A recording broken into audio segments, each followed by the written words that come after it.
The widely told version of George Carlin's Tonight Show appearances is the smooth one. The version where Carlin sits across from Johnny Carson and delivers sharp, precise material, and Carson leans back and laughs at exactly the right moments, and the exchange has the specific quality of television comfort that makes a host seem like someone you have been watching your whole life. That version is accurate. Carlin was a reliable presence on The Tonight Show. Carson respected him. The exchanges were good. The audience responded well. On a show that was, above all else, the primary standard-setting program of American late-night television, Carlin was one of the guests who consistently delivered what the format wanted. But there was a night when that did not happen. There was a night when Carlin was performing a bit, mid-sentence, with the bit not yet finished, and the cameras cut to commercial. The viewers at home watching the broadcast received no explanation. The commercial appeared where the bit had been. When the show returned, the conversation had moved to something else. The bit was simply gone. What had been there, what Carlin had been saying in the 30 or 40 seconds before the cut, is the question that the broadcast itself did not answer. The cut was the answer. But the cut did not explain itself. What Carson said during the commercial break, in the specific directness that characterized his private communications with the production team, was not what anyone who was not in that room heard. And what that conversation contained, what Carson's private response to the moment actually was, is not the response that most people would expect from the man who had just cut away from a comedian mid-sentence. The night had started simply enough. Carlin had come to the studio. He had sat in the guest chair. The cameras had been rolling. And then he had begun to talk about something that was going somewhere the format had not anticipated. What that something was, and why Carson made the call he made, requires understanding the specific shape of the relationship between these two men. A relationship that was more complicated and more interesting than the smooth television exchange would suggest. What Carson said during the commercial break was not a reprimand. It was not the instruction that a host gives to a producer when a guest has done something the host is upset about. It was not the careful re-establishment of the rules that the broadcast required, delivered to a floor director who would communicate it to the guest. What Carson said, in the specific brief way that characterized his off-camera communications, was something closer to admiration. He told the producer that the bit had been going somewhere that the broadcast couldn't follow, that the problem had not been with the material was good, was exactly what he expected from Carlin. But with what the material was becoming in that specific context, on that specific night, it had acquired a momentum that the format couldn't contain, and the cut had been the right call. But what he said about Carlin himself, about why the cut had been necessary, about what had happened in the minutes before it, was not criticism. It was the specific acknowledgement that a man who understands a form makes when he watches someone else operating at the edge of it. He said that Carlin was one of the only performers he had worked with on the show who consistently arrived at the edge of what the format could hold through the natural movement of the material, rather than through deliberate provocation. That the bit had not been pushing toward the edge in the way that some performers push toward it, not as a strategy, not as a test. It had arrived there because that was where the thought led.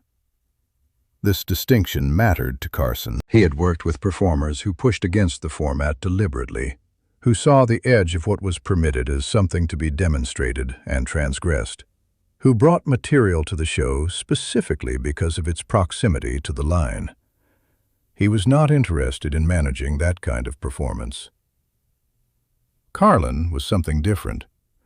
Carlin's material arrived at difficult places because difficult places were where the thought genuinely went, not because the thought was aimed at them, but because honesty, when followed far enough, tends to arrive in territory that comfortable formats are not designed to accommodate.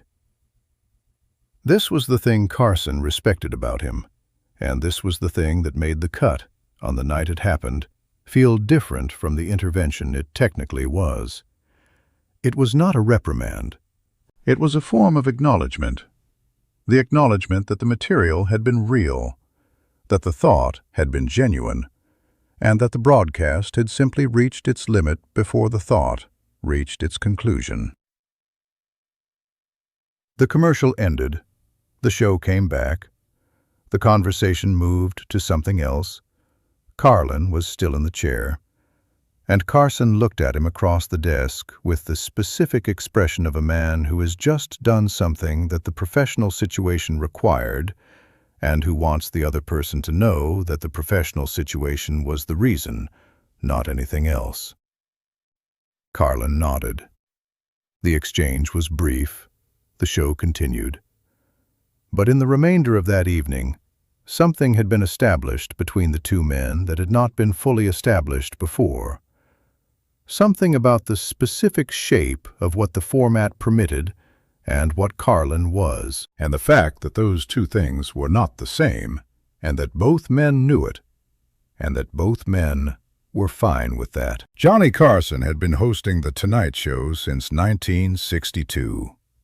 By the time Carlin's regular appearances began in the early 1970s, Carson had developed a specific set of instincts about television, about what the format could hold, what it required, and where its edges were.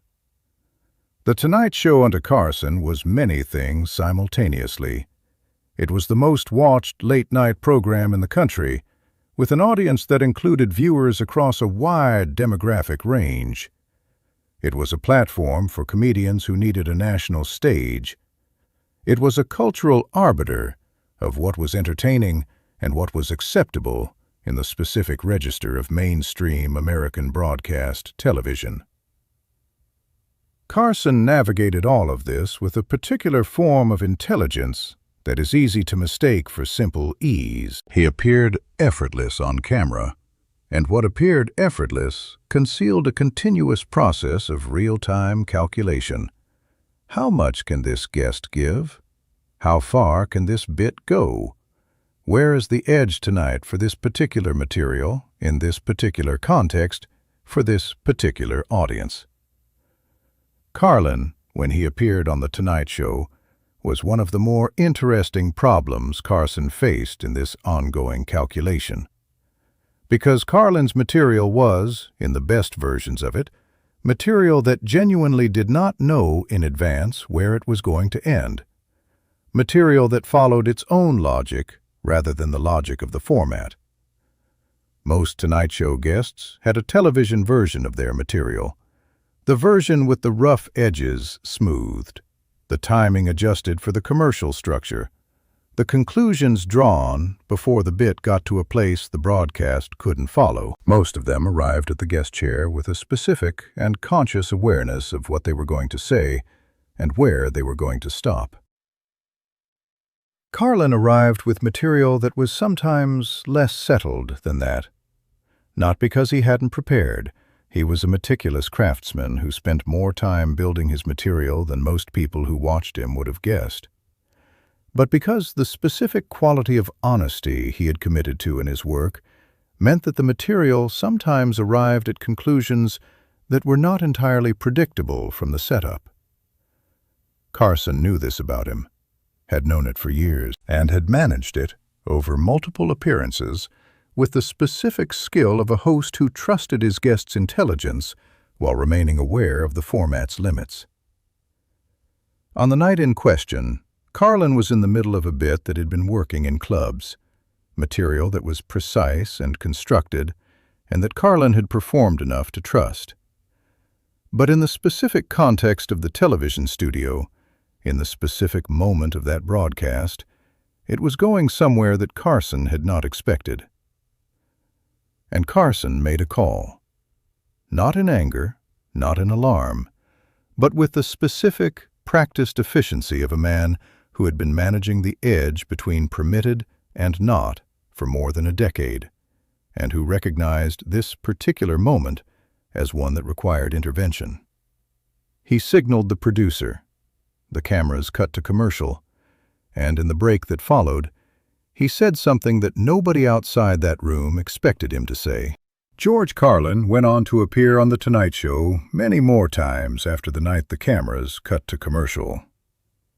The appearances continued. The material continued to be what it was: precise, observational, language-focused, arriving at conclusions that were not always predictable from the setup. Carson continued to host in the way he had always hosted, managing the edge with the practiced ease of someone who had been doing it for a long time and who understood with great specificity the difference between the performers who pushed against the format deliberately and the performers who simply thought too far for the format to follow. Carlin, in Carson's view, was always the second kind, and the respect that existed between them, which was genuine, was specific, was not the performed warmth of television hospitality, was built, in significant part, on this understanding.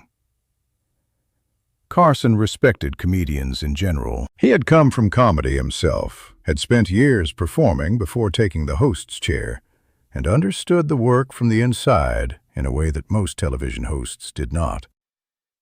But his respect for specific comedians varied with what he saw in their material, with whether the comedy was genuinely built from something, or whether it was technique applied to surfaces. Carlin's material was built from something. This was visible in the specific quality of the cut, in the fact that the cut had been necessary not because Carlin had done something wrong, but because the material had gone somewhere real. Something wrong is easy to manage.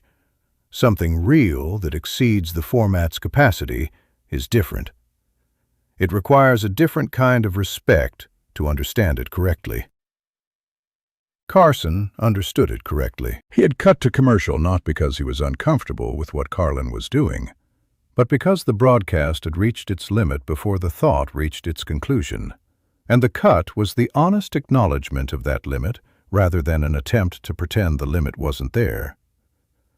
There is a version of this story in which the cut is a failure, a moment when the format defeated the material, when the safe choice won over the true choice. But that is not the version that either of the men involved in that evening would have recognized. The version they would have recognized is this. On a particular night, on a television show watched by millions of people, a comedian followed a thought far enough that the format ran out of room before the thought did. The host, recognizing this, made the call that the situation required. And in the commercial break that followed, without complaint or correction on either side, both men acknowledged what had happened and what it meant. The thought had been real. The material had been genuine. The broadcast had simply been what it was. None of these things was a failure. They were simply three different facts, all true at the same time, about a single night in a television studio in Burbank, California, sometime in the 1970s. The cut is the part of the story most people don't know. But the part that matters is what Carson said during the break. Not a reprimand, a recognition.